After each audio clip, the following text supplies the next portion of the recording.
औरंगजेब के ऊपर दारा शिकोह को क्यों तरजीह दे रहा है आरएसएस?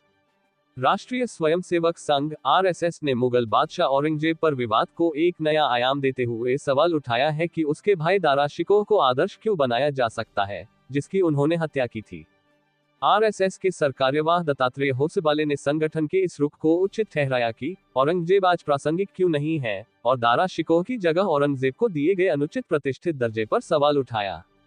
अखिल भारतीय प्रतिनिधि सभा एबीपीएस की 3 दिवसीय बैठक के अंत में एक पारंपरिक प्रेस कॉन्फ्रेंस को संबोधित करते हुए दत्तात्रेय होसबाले ने मुगल बादशाह के प्रति अपने संगठन के विरोध को स्पष्ट किया।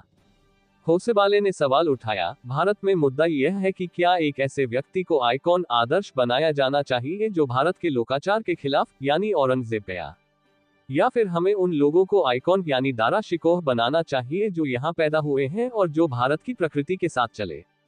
आजादी की लड़ाई ही एकमात्र स्वतंत्रता संग्राम नहीं। दत्तात्रेय होसबाले ने कहा, जो हुआ वह यह है कि दारा शिकोह को कभी आइकॉन नहीं बनाया गया। जो लोग गंगा जमुना संस्कृति की बात करते हैं वे कभी दारा शिकोह को बढ़ावा देने की कोशिश नहीं करते हैं।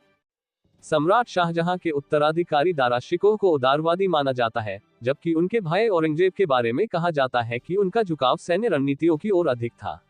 ऐसा भी कहा जाता है कि दारा शिकोह ने उपनिषदों का फारसी में अनुवाद किया था। होसबाले ने कहा, ये निर्णय लेना प्रत्येक देश का अधिकार है जिसने स्वतंत्रता प्राप्त की है। अंग्रेजों के खिलाफ आजादी की लड़ाई ही एकमात्र स्वतंत्रता संग्राम नहीं है। अंग्रेजों के आने से पहले जिन लोगों ने आक्रांताओं का विरोध किया वो भी स्वतंत्रता आंदोलन था। राणा प्रताप ने जो किया वह भी स्वतंत्रता आंदोलन था। होसबाले का कहना है कि यह विदेशी बनाम स्वदेशी या धर्म का सवाल नहीं है। उनका कहना है कि व्यक्ति चाहे ईसाई ही क्यों न हो, देश के बारे में यही धारणा है। इसलिए जो लोग आक्रमणकारी मानसिकता से पीड़ित हैं वे आज भी हमारे देश के लिए खतरा हैं। उन्होंने बताया कि औरंगजेब मार्ग नाम की एक सड़क हुआ करती थी जिसे बदलकर अब्दुल कलाम रोड कर दिया गया।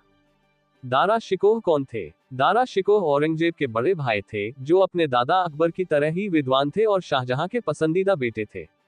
उनका झुकाव दर्शन और रहस्यवाद की ओर अधिक था। उन्हें उपनिषदों के कुछ हिस्सों का फारसी में अनुवाद करने का श्रेय दिया जाता है और उन्होंने उपनिषदों के प्रमुख हिस्सों का अनुवाद करने के लिए विशेषज्ञों की सहायता भी ली थी।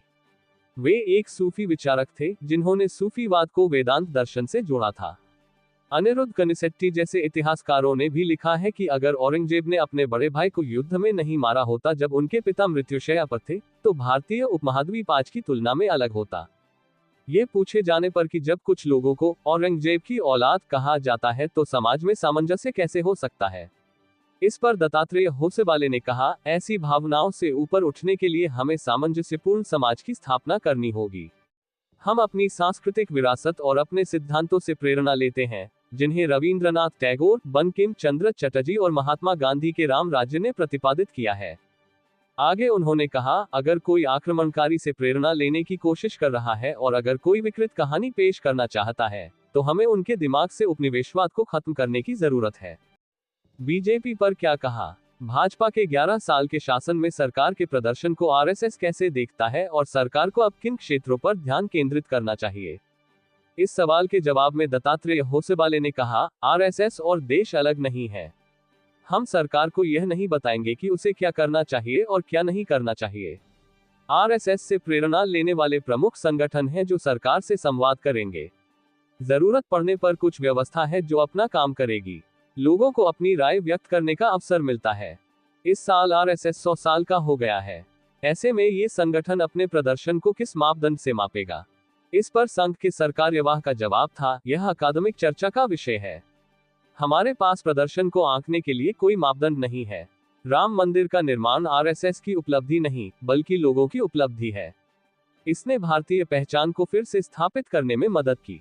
हमारे दृष्टिकोण से आरएसएस एक हिंदू संगठन है। हमें ये कहते हुए गर्व है कि हम हिंदू हैं।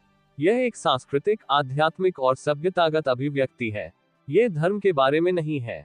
हिंदू समाज को संगठित करना इसकी विविधता के कारण एक कठिन काम था, लेकिन ये कहना होगा कि हिंदू समाज में फिर से जागृति आ रही है।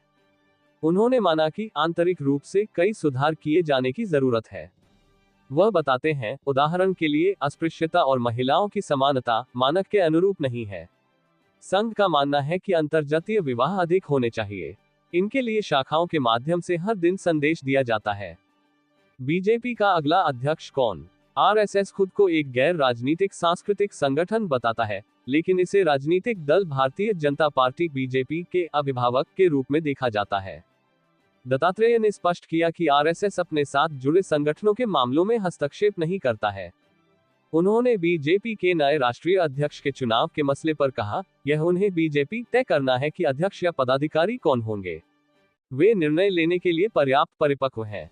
मणिपुर के सवाल पर सरकार्यवाह का कहना है कि आरएसएस ने ये सलाह नहीं दी है कि मणिपुर में सरकार को क्या पहल करनी चाहिए। उनका कहना है, उन्होंने राष्ट्रपति शासन लागू कर दिया है, लोगों के हथियार ले लिए गए और राजमार्ग खोल दिए हैं। इन सब की वजह से कुछ उम्मीदें जगी हैं।